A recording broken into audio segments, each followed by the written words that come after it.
સર્વે વૈષ્ણવોને મારા જય શ્રી કૃષ્ણ. આપ સર્વેનું મારી ચેનલમાં સ્વાગત છે. આજના સત્સંગમાં આપણે સાંભળીશું શ્રી મહાપ્રભુજીના 84 બેઠકજીના ચરિત્રમાંથી બેઠકજી 17 શ્રી ગહ્વરવનના બેઠકજીનું ચરિત્ર.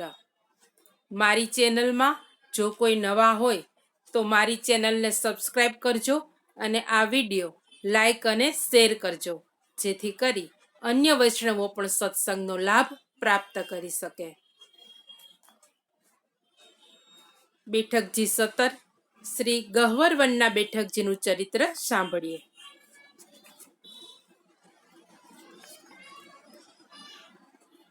કામવનથી વ્રજ પરિક્રમા વિમલકુંડ થઈ બરસાના જાય છે. બરસાના શ્રી સ્વામીજીનું સ્થાન છે. ત્યાંથી આગળ ઊંચો ગામ થઈ પીરીપોખર અને ભાનોખર થઈ શ્રી ગહ્વરવન જવાય છે. અહીં અનેક પ્રકારના સઘન વૃક્ષોની પ્રાકૃતિક શોભાથી પરમ શોભાયમાન દિવ્ય વાતાવરણ આવેલું છે. આ સ્થાનનું દર્શન કરતા આપણને પ્રાચીન વનનું સ્મરણ થઈ આવે છે. આપણું મન અહીં અલૌકિક આનંદમાં નિમગ્ન બની જાય છે. તેના નામ પ્રમાણે સાચે જ આ વન ગહ્વર એટલે ગાઢ છે. તેનું અપભ્રંશ ઘેવરવન થયું છે. અહીંના ઘટાદાર વૃક્ષોની સઘન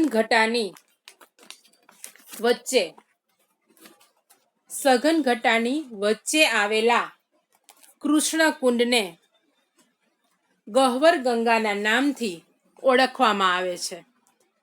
તેનાથી થોડેક દૂર એકાંત સ્થાનમાં શ્રી મહાપ્રભુજીના બેઠકજી બિરાજે છે. આ નિર્ગુણ સ્થાનમાં બિરાજીને શ્રી મહાપ્રભુજીએ 7 દિવસ સુધી શ્રીમદ ભાગવતનું પારાયણ કર્યું.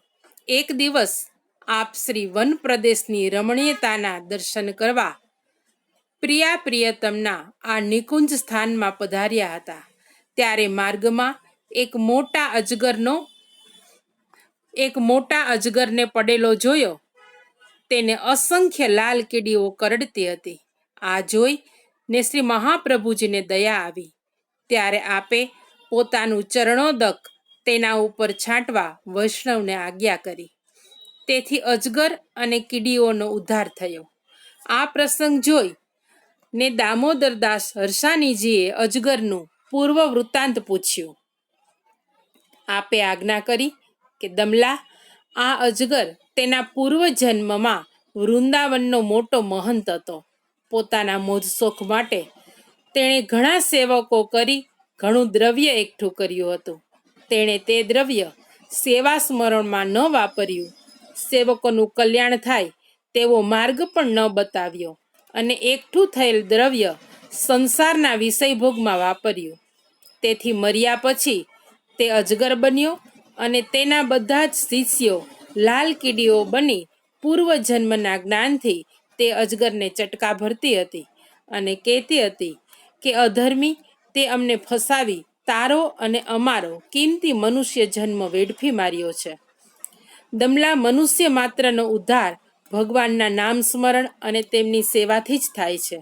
આ મહંતે તેમ નહીં કરીને પોતાનું અને શિષ્યોનું અકલ્યાણ કર્યું હતું. પરંતુ તે વ્રજનો જીવ હોવાથી પ્રભુની કૃપાથી તેણે સુખ દુઃખ પણ વ્રજમાં જ ભોગવ્યા. વ્રજનો જીવ વ્રજ છોડી બીજે ક્યાંય જતો નથી. તેના અપરાધનું ફળ ભોગવવાથી પ્રભુ એક દિવસ તેનો જરૂર ઉદ્ધાર કરશે. માટે આજે તેના અપરાધની નિવૃત્તિ થતાં તેનો ઉદ્ધાર થયો. આ સાંભળી સૌ વૈષ્ણવો ખૂબ પ્રસન્ન થયા. શ્રી મહાપ્રભુજીએ આજ્ઞા કરી કે ગુરુ સમજપૂર્વક કરવા જોઈએ. આપ શ્રી ગુરુદેવના લક્ષણો બતાવ્યા છે કે જેમનામાં દંભ ન હોય, શ્રીમદ ભાગવત સેવનમાં તત્પર હોય, પ્રભુના સેવા સ્મરણમાં સદાકાળ તલ્લીન હોય, જેમને લૌકિક સુખ ભોગની આસક્તિ ન હોય, તેવાને ગુરુ કરવા. અહીં મહાપ્રભુજીના બેઠકજી પ્રગટ બિરાજે છે. સેવા પ્રકાર ચાલે છે. ત્યાં દંડવત કરી આપણે આગળ વધીએ. શ્રી મહાપ્રભુજી અહીંથી આગળ સાંકડી ખોર થઈ પ્રેમ સરોવર પધાર્યા.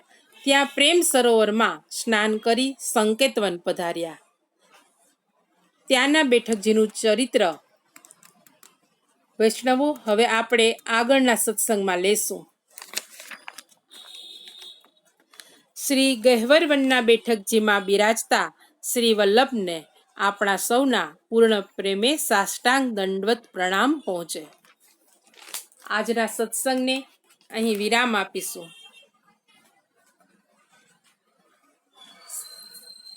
સર્વે વૈષ્ણવને મારા જય શ્રી કૃષ્ણ. શ્રી વલ્લભાધીશ કી જય.